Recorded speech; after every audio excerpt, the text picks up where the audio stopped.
Boa noite, aqui nós estamos mais uma vez para um encontro, para um estudo da Bíblia, especificamente da lição da Escola Sabatina.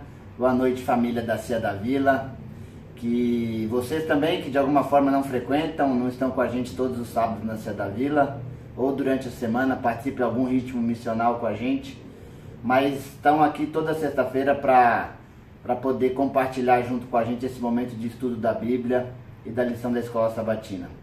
A gente está num trimestre de lição sobre o estudo do livro de Gálatas, e especificamente essa semana a gente vai estar na lição de número 12, falando sobre o que é uma vida no Espírito, o que é andar no Espírito e por aí em diante.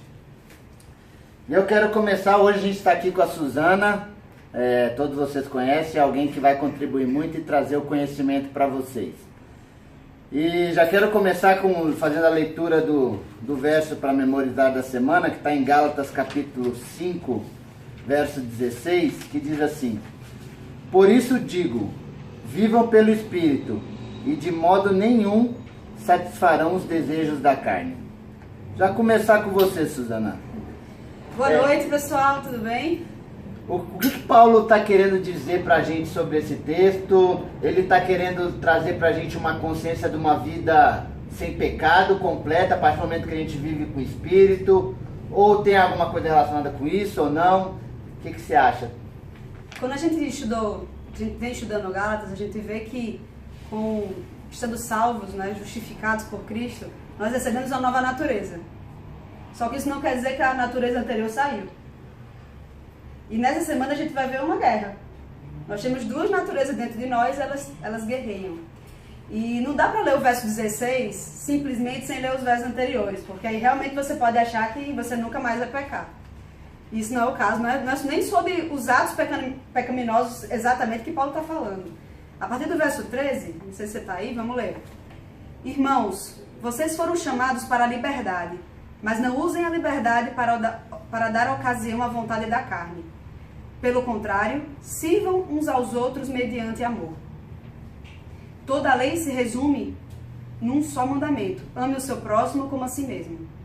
Mas se vocês se mordem e se devoram uns aos outros, cuidam para não se destruírem mutuamente. Por isso digo, vivam pelo Espírito, de modo nenhum satisfarão os desejos da carne. Ou em outra tradução, digo, porém, andai em Espírito e não cumprireis a concupiscência da carne.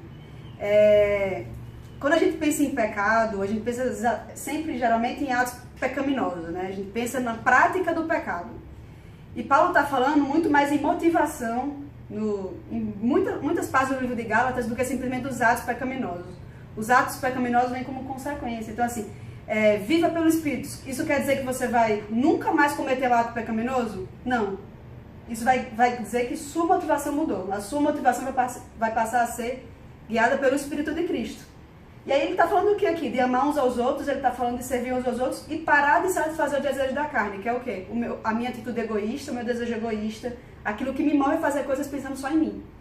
Então ele está falando aqui, ó, viva pelo Espírito, sua motivação vai mudar. Os atos vão mudar? Sim. Mas quer dizer que você nunca mais vai errar? Não. Até porque você pode viver pelo Espírito e de repente não viver pelo Espírito em um outro momento. Até porque você vive ainda nessa dualidade. Até que ponto você ainda está transformado ou transformado completamente, e a gente sabe que essa transformação completa só vai vir quando de Cristo voltar. Exato. Então, o que Paulo de alguma forma está querendo fazer a gente refletir também é esse processo de transformação, né? Essa caminhada de transformação e de andar com o Espírito. A gente pensa que a salvação é um processo de Deus, e a santificação é como se fosse um processo nosso. Isso não é verdade. A santificação também é um processo do Espírito, então é nessa caminhada que os atos vão mudar. Mas aí só adianta os atos mudarem se for pela motivação correta. E é por isso que viver pelo Espírito é tão importante, porque é ele que me dá a motivação correta. Que legal. A lição ela traz um pouquinho também essa reflexão para a gente sobre o que é esse andar no Espírito, né? E ela traz um texto para a gente refletir, que está em Colossenses capítulo 1, versos 9 e 10, que diz assim: Por essa razão, desde o dia em que ouvimos, não deixamos de orar por vocês e de pedir que sejam cheios do pleno conhecimento da vontade de Deus, com toda a sabedoria e entendimento espiritual. E isso para que vocês vivam de maneira digna em tudo que possam agradá-lo, frutificando em boa obra e crescendo no conhecimento de Deus. Por que a lição ela está trazendo para a gente e quer fazer a gente refletir sobre, e qual é a importância dessa reflexão? Do processo do conhecer a Deus para andar no Espírito e, consequentemente, ter uma vida digna e atos dignos com que Deus seja revelado, né? Quando a Bíblia fala em obras da carne, quando Paulo fala em obras da carne, a gente só pensa em atos pecaminosos, na verdade, coisas ruins. Né? Atos ruins, assim, aparentemente ruins e certamente ruins. Qualquer pessoa vai olhar e falar, roubar é ruim, tá, isso é um ato da carne. Mas ele também está falando de motivações erradas. Ele também está falando de coisas interiores, de coisas que a gente não consegue ver. E ele está falando, por exemplo, de coisas que eu posso tentar fazer, que são aparentemente boas, mas pelos motivos ruins elas vão se tornar ruins. É simplesmente conhecendo a Deus que as coisas internas minhas vão ser modificadas. Não tem como, eu posso mudar ações, mas eu não posso mudar motivações ou meu interior simplesmente porque é legal e bonito, porque assim, eu vou cantar na igreja é legal, mas eu posso estar cantando na igreja para as pessoas me verem e me elogiarem. Isso aí eu posso controlar sempre? É muito complicado, né? E o que é interessante também é nessa reflexão do conhecimento prévio de Deus para aí então tornar-se boas obras, aquelas boas obras que o próprio Espírito colocou para que nós a fizéssemos, é a consciência que também eu só consigo saber o que o Espírito fala comigo e o que ele prepara ao meu redor, se eu de fato sei quem é Deus, né? Sim. Paulo vem trazendo no livro de Gálatas essa discussão sobre a obediência à lei, que as pessoas estavam obrigando os Gálatas a obedecer à lei de acordo com o seu pensamento, né? E aí era assim, eu imponho, Alexandre, a você que você deixe de praticar um pecado que você pratica. Olha, Alexandre, eu vi você mentindo, nunca mais minta, tá? Porque se você mentir, você vai pro inferno. Uhum. E aí o Alexandre fala, não posso mentir. Se eu não mentir, se eu parar de mentir, eu não vou pro inferno. Aí o que é que você faz? Você se obriga a nunca mais mentir, porque assim você não vai pro inferno. Então, é como se a sua força para parar de fazer algo errado te trouxesse a salvação, te trouxesse a bênção, te trouxesse o galardão, ou a vitória final. E aí, a ideia toda aqui de Paulo é, olha, você ganha o que você recebe, a vitória, o ouro, não é pelo que você faz. É pelo Deus que está em você. Então, legal. É conhecendo Deus que Ele vai se mostrar a você e habitando em você que as coisas vão mudar. Se for com o meu próprio esforço, certamente eu vou me frustrar. E eu acho que esse ponto que a lição também faz a gente querer refletir um pouco sobre a questão aonde entra a lei nessa consciência de uma vida pelo Espírito. Porque de fato, se o que temos que viver é uma vida pelo Espírito, aonde entra a lei nisso? Né? E essa é uma grande confusão que todos nós, como cristãos, como aqueles que de alguma forma têm a lei como um parâmetro de referência de alguma coisa, a gente se cobra, porque... E aí a pergunta que eu faço para você é a seguinte: a gente deve obedecer à lei para estar de acordo com os frutos do Espírito, ou a gente deve viver para o Espírito e consequentemente vamos estar de acordo com as obras da lei? Existe alguma diferença prática entre um tipo de pensamento e outro? No final é a mesma coisa? Olha, se a pessoa enxergar a lei, eu vou guardar a lei para ser salvo, a diferença é gritante. Paulo fala no capítulo, acho que 3, versos 23 a 25, ele traz o pensamento de que a lei seria um guia, um tutor, um aio. E nesse caso, é assim, eu olho para a lei, ela me leva para Cristo. Se a lei me levar para Cristo, pode ser que eu não seja um problema nesse caso, mas se a minha motivação para guardar a lei for para ser salvo, tipo, para eu ser salvo pelas minhas próprias forças, aí o problema é gigantesco e normalmente o que acontece, né? O que acontecia comigo, por exemplo. Se alguém tiver um relacionamento melhor com a lei do que eu tinha, então consegue fazer isso melhor. Mas, assim, existe sim uma diferença e às vezes é até preocupante, né? Porque a pessoa passa a vida toda se esforçando e produz vento, porque vai chegar uma hora que ela vê que ela não consegue mesmo. É impossível seguir a lei pela minha própria força. E quando você fala assim, Paulo fala em obras da carne e fala em fruto do Espírito. Ele não fala em frutos do Espírito. Não é no plural, é no singular. E ele fala em obras da carne. Quando a gente lê aqui o texto, quando a gente lê aqui a descrição que ele fala do que seria obras da carne, nós vemos ações. Deixa eu ver se eu encontro o verso. Me ajuda. Aqui, 20, 19. Ora, as obras da carne são manifestas: imoralidade sexual, impureza, libertinagem, idolatria, feitiçaria, ódio, discórdia, ciúme e ira, egoísmo, disenções, e aí continua. Mas aí no verso 22 ele fala assim: mas o fruto do Espírito é. Obras da carne você vê atos. Fruto do Espírito, a gente vê coisas internas, a gente vê motivações. Aí ele fala assim: o fruto do Espírito é amor, alegria, paz, paciência, amabilidade, bondade, fidelidade, mansidão e domínio próprio. Alguns estudiosos falam que o fruto do Espírito é o amor. As outras coisas são o amor em alegria, o amor em paz, o amor em paciência, o amor em amabilidade, o amor em bondade, o amor em fidelidade.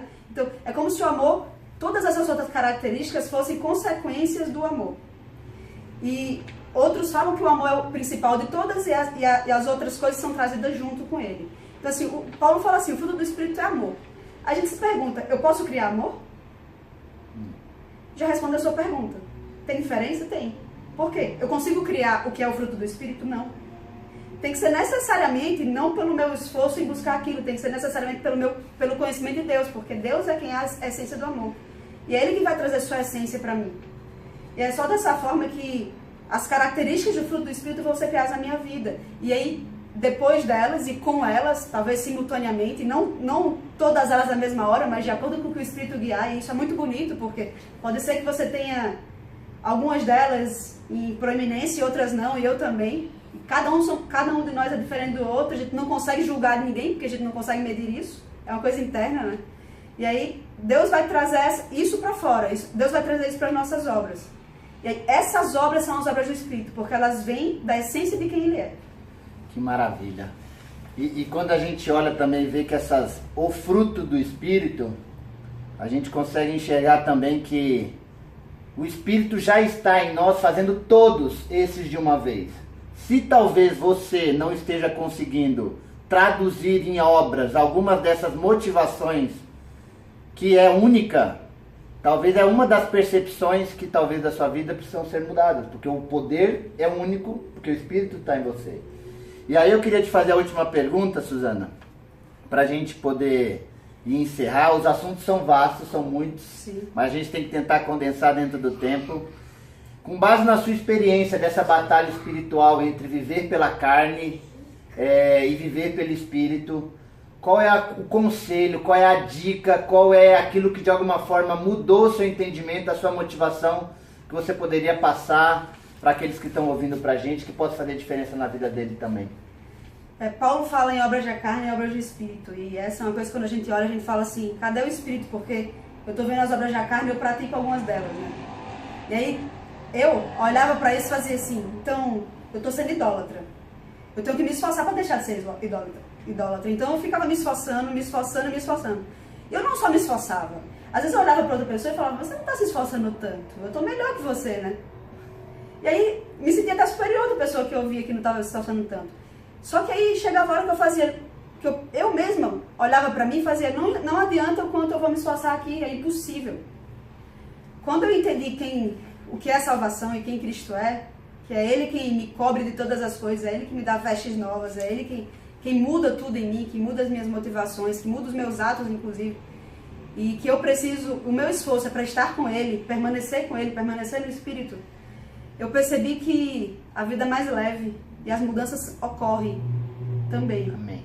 Mas a vida é mais leve, porque é buscando a Cristo que o meu interior é mudado, o amor se torna realmente proeminente na minha vida, e Ele fala assim: ame uns aos outros como é você mesmo. Eu sou muito tímida para amar desse jeito, e só ama desse jeito quem tem a coragem de fazer isso. O tímido fica no seu canto, né? Verdade.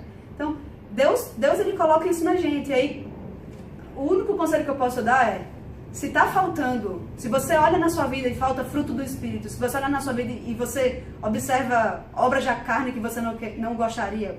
A gente leu aqui nem li todo, né? Mas aqui no capítulo 5 de Gálatas tem uma das ocasiões que Paulo lista, mas tem outras. Aí você olha para aquilo e fala, eu estou praticando muito isso. Não caia na tentação de fazer assim, eu vou melhorar nisso porque eu tenho que melhorar nisso, senão eu vou para o inferno. Não caia nessa tentação, é fácil demais fazer isso. Se você se vê assim, ore mais, busque mais a Deus. Eu não sei qual é o seu melhor jeito de se comunicar com Deus, mas o encontre, porque tem gente que fala assim, é de manhã, é à noite, é na hora do almoço. Isso aí é irrelevante, o importante é que você encontre qual é o seu jeito de se comunicar com Deus. Porque é desse jeito que você vai ter certeza que o Espírito Santo vai habitar em você. Porque é conhecendo a Deus que a transformação de vida vem. Não é pelo nosso esforço de fazer coisas boas. Porque aí as obras são nossas, as obras são da carne. Mas se vem por consequência da comunhão com Deus, é o fruto do Espírito, são as obras do Espírito. E são as mudanças que não só trazem diferença para a nossa vida, mas que são vistas por outros. Quando Paulo fala que não se mova pelos desejos da carne, os exemplos que ele dá do que seria fruto do Espírito é olhar para o próximo, é olhar para o lado. Então assim, pare de ficar olhando só para você. Entenda que é Deus quem faz a mudança, e Ele quer que essa mudança venha para que outras pessoas sejam beneficiadas. Amém. Obrigado você que acompanhou, teve essa aula aqui que a Suzana passou pra gente. Que isso te inspire, que isso te motive de alguma forma a querer buscar mais esse Cristo.